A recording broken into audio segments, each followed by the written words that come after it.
نہ جان دینا مقصود، نہ جان بچانا مقصود، اللہ کا حکم مقصود، اللہ کا حکم ماننا مقصود ہے۔ کائنات کی سب سے قیمتی چیز اللہ کا حکم ہے۔ وما خلقت الجن والانس الا لیعبدون، میں اور آپ اس لیے آئے ہیں۔ سب سے قیمتی چیز کائنات کا اللہ کا حکم ہے، کیونکہ اللہ کا حکم کیا ہے؟ کن، ہو جا، وہ ہو جاتا ہے۔ کن، بس یہ اللہ کا حکم، ہو جاؤ، اس نے ہو جانا۔ اس کی زندگی نہیں بننی، کن، ہو گیا۔ آپ ساری 6 ارب لوگ لگے اس کی زندگی بنانے میں، نہیں بن سکتی، نہیں بن سکتی۔ اس کی زندگی بننی ہے۔ فرعون کے لشکر چلے جا رہے ہیں، جو بھی ہوگا، نئے موسیٰ کی زندگی بننی ہے، بنی اسرائیل کی زندگی بننی ہے، وہ بن کے رہی، وہاں نہیں چل سکتا۔ اور یہ یقین مانو آج کے دور میں بھی، اللہ کی قسم، یہ قرآن کے اندر جو واقعات ہیں یہ الف لیلہ کی کہانیاں نہیں ہیں، یہ ہیں ہی اس لیے میری آپ کی تقویت کے لیے ہیں۔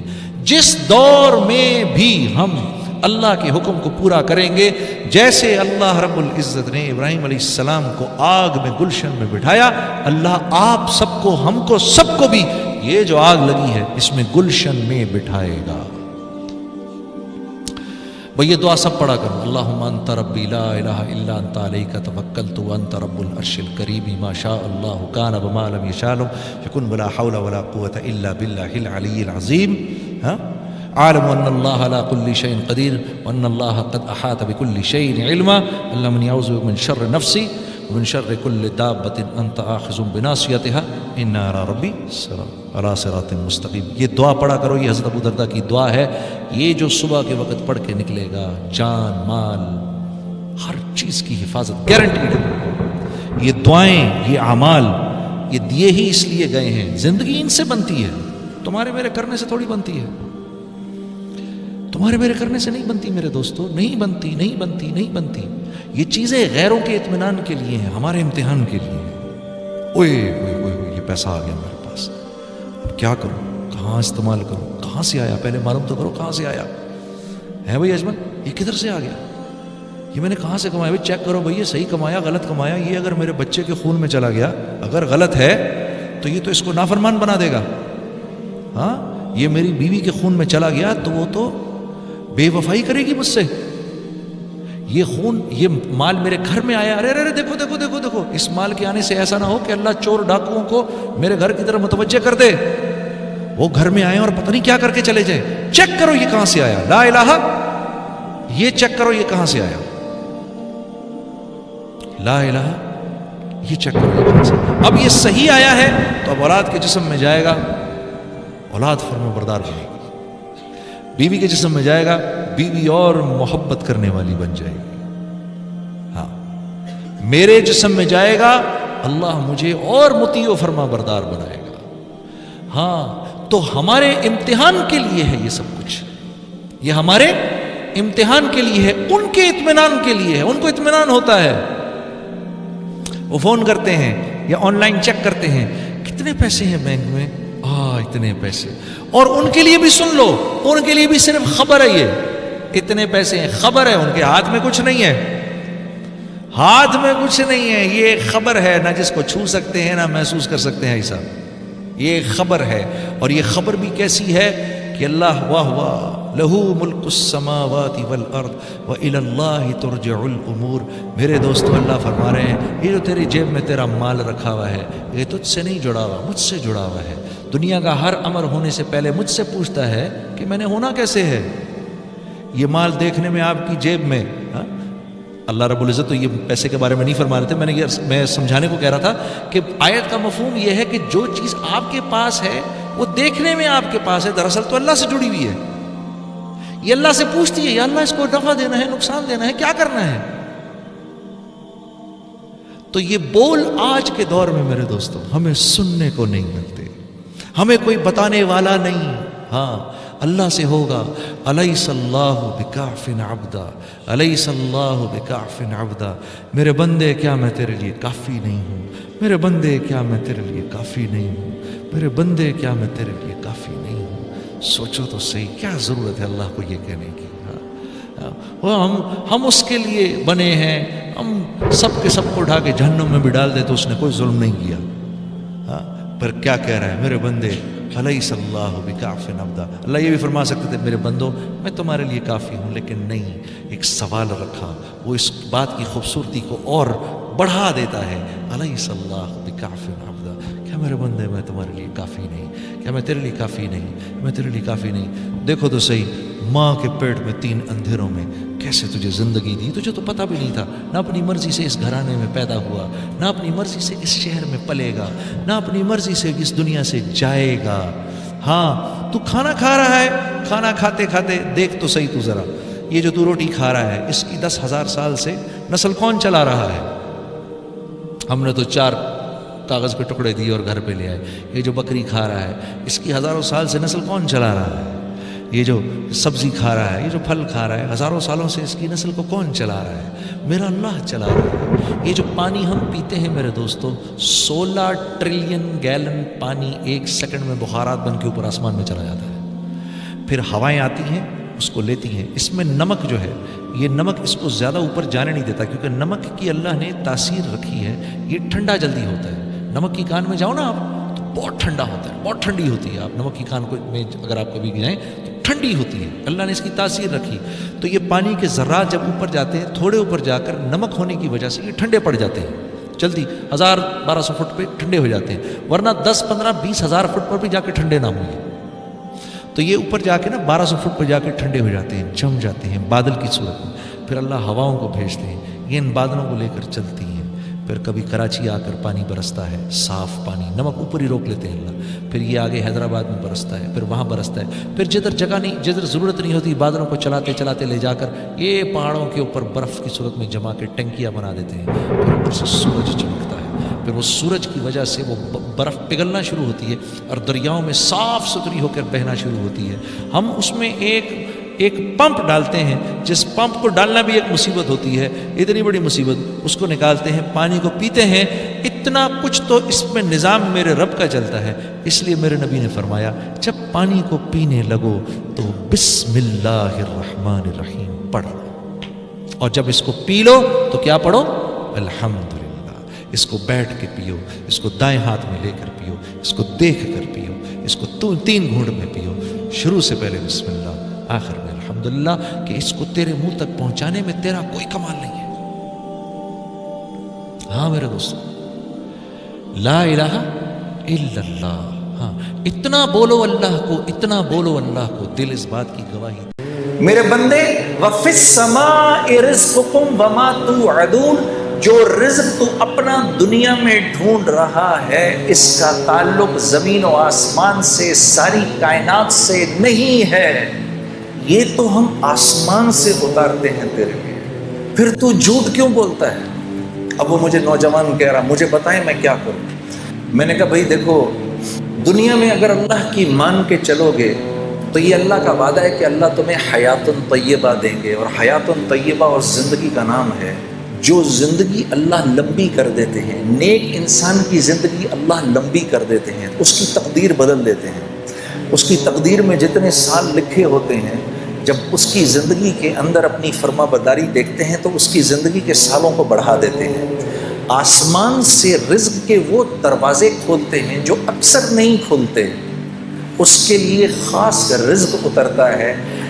اللہ اس کو لمبی زندگی دیتے ہیں، بیماری سے پاک زندگی دیتے ہیں، خوف سے پاک زندگی دیتے ہیں، غموں سے پاک زندگی دیتے ہیں اس کو.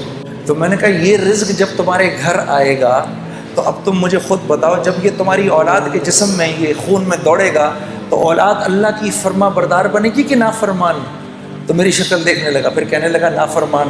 میں نے کہا یہ رزق جب بیوی کے خون میں جائے گا وہ وفاداری کرے گی بے وفائی؟ کہنے لگا جی بے وفائی. تو میں نے کہا اولاد ہو نافرمان، بیوی ہو بے وفا، تو زندگی سکون میں گزر سکتی ہے؟ میں نے کہا گھر کے جو نوکر چاکر ہیں جب وہ یہ کھائیں گے تو تمہارے ساتھ وفاداری نبھائیں گے کہ بے وفائی کریں گے؟ کہا جی بے وفائی. میں نے کہا جب یہ تمہارے جسم میں جائے گا یہ نافرمانی کا رزق تو تم اللہ کی فرما برداری کرو گے نافرمانی کرو گے؟ رات کو تہجد کے لیے اٹھو گے کیا پھر تم؟ رات کو تہجد کی نماز پڑھو گے کہ فلم دیکھو گے؟ کہتا جی میں پوری بات سمجھ گیا، میں پوری بات سمجھ گیا. فَأَلْهَمَهَا فُجُورَهَا وَتَقْوَاهَا. میں نے اس کو اٹھ کے گلے لگایا.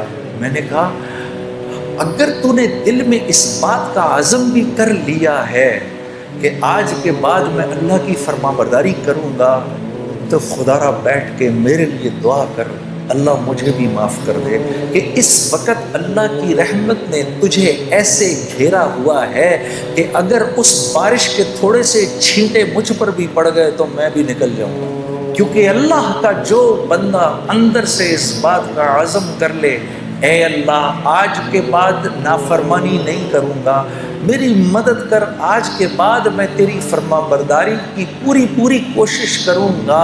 جو بندہ اس بات کا صرف دل میں عزم کر لے اللہ کی رحمت اس کے ساتھ ہو جاتی ہے. وہ ایک قدم چلتا ہے اللہ اس کے ساتھ 10 قدم چلتے ہیں. وہ اللہ کی طرف چل کے جاتا ہے اللہ اس کی طرف دوڑ کے جاتے ہیں.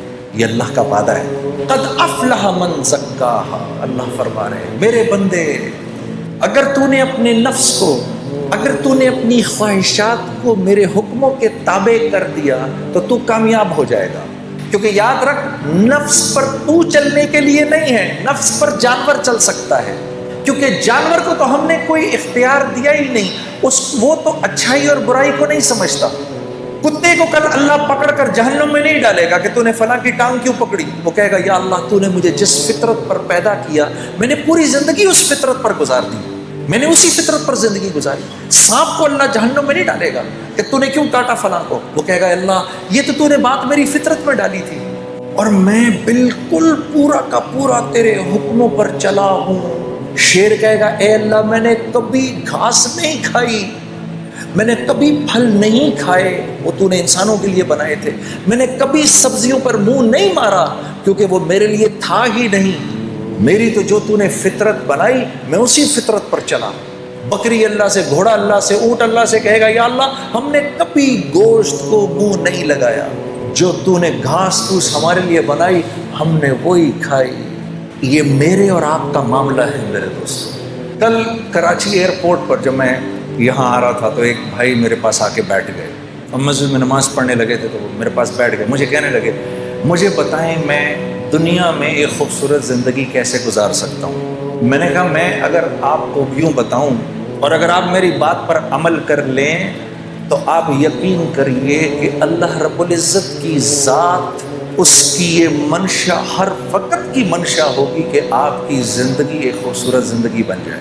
اور جس کے لیے اللہ رب العزت طے فرما لیں کہ اس کی زندگی خوبصورت ہوگی, ساری کی ساری کائنات مل کر اگر اس کی زندگی کو خراب کرنا چاہے, اس کو پریشان کرنا چاہے تو نہیں کر سکتی. اور اگر اللہ یہ فیصلہ فرما لے کہ نہیں یہ نافرمان ہے, اس کی زندگی میں اس کو ہم خوف اور غم کا لبادہ پہنائیں گے ہی. 7 ارب انسان اگر مل کر آپ کی زندگی کو خوبصورت بنانا چاہیں تو نہیں بنا سکتے. اس کو کہتے ہیں لا الہ الا اللہ. یہ ہے لا الہ الا اللہ. جو اختیار تجھے دیا ہے وہ کسی کو نہیں دیا. لو انزلنا هذا القرآن على جبل لرأيته خاشعا متصدعا من خشیت اللہ. جب ہم نے اس قرآن کو پہاڑ پر اتارنے کی کوشش کی, کتنی مضبوط چیز ہے یہ, اس پہاڑ کو وہ ہوا نہیں ہلا سکتی جو آگ کو بجھا دیتی ہے, جو سمندر کے پانیوں کو لے کے چلتی ہے.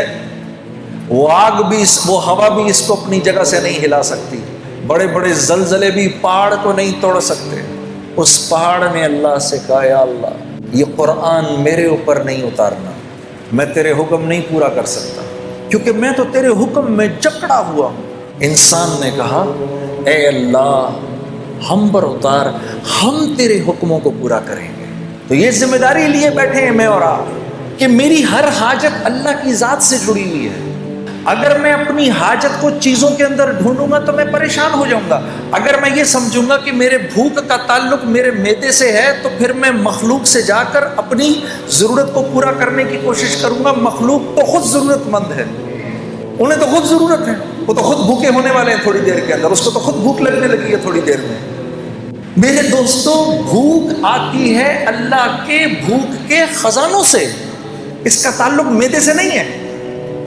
آج تو یہ بات اتنی عجیب ہے کہ اس بات کو کرو بھی تو مسلمان کی اولاد بھی آپ کی شکل کو ایسے دیکھتی ہے کہ جیسے پتہ نہیں کون سی انوکھی بات کہہ رہا ہوں میں، لیکن یہ سچ ہے، یہ اللہ کی سنت ہے، اس نے کبھی تبدیل نہیں ہونا۔ ہم اپنی مرضی پر نہیں چل سکتے، یہ وہ بات ہے جو میں آپ کو بتانے آیا ہوں، کیونکہ آپ کا ایک مقام ہے، آپ اشرف المخلوقات ہیں، آپ اپنے نفس پر نہیں چل سکتے۔ اگر نفس کہہ رہا ہے کہ سوتا رہے، فجر گزرتی ہے تو گزرے، یہ آپ نہیں کر سکتے۔ چلو ایک سیکنڈ کے لیے صرف سمجھانے کے لیے ہم آخرت کی نہیں دنیا کی بات کرتے ہیں، سمجھانے کے لیے۔ کیونکہ جب آخرت سمجھانے لگو تو پھر کیا اگلا کہتا ہے ارے مولانا یہاں کا بتائیے، کون جیتا ہے تیری زلف کے سر ہونے تک، آخرت تو جب آئے گی تب آئے گی، دیکھا جائے گا۔ یہی قریب میں جو رائے گنج کا مرکز، میں پہلی دفعہ جب یہاں سے 4 مہینے لگا کر گھر گیا تو گھر مفتی تقی عثمانی صاحب سے میں نے گزارش کی، حضرت تشریف لے کر آئے، اور یہی بات جو بھی میں آپ سے کہہ رہا ہوں نا، اللہ کے لیے اپنے نفس پر پہلا قدم رکھنا، پہلا قدم نفس پہ رکھنا، دوسرا قدم جنت میں۔ تو طبیعت پر بڑا بوجھ پڑ رہا تھا، میں کیسے کروں گا، میں کیسے کروں گا۔ آج کے بعد اگر نامحرم عورت سامنے آئے گی تو میں نظریں کیسے ہٹاؤں گا؟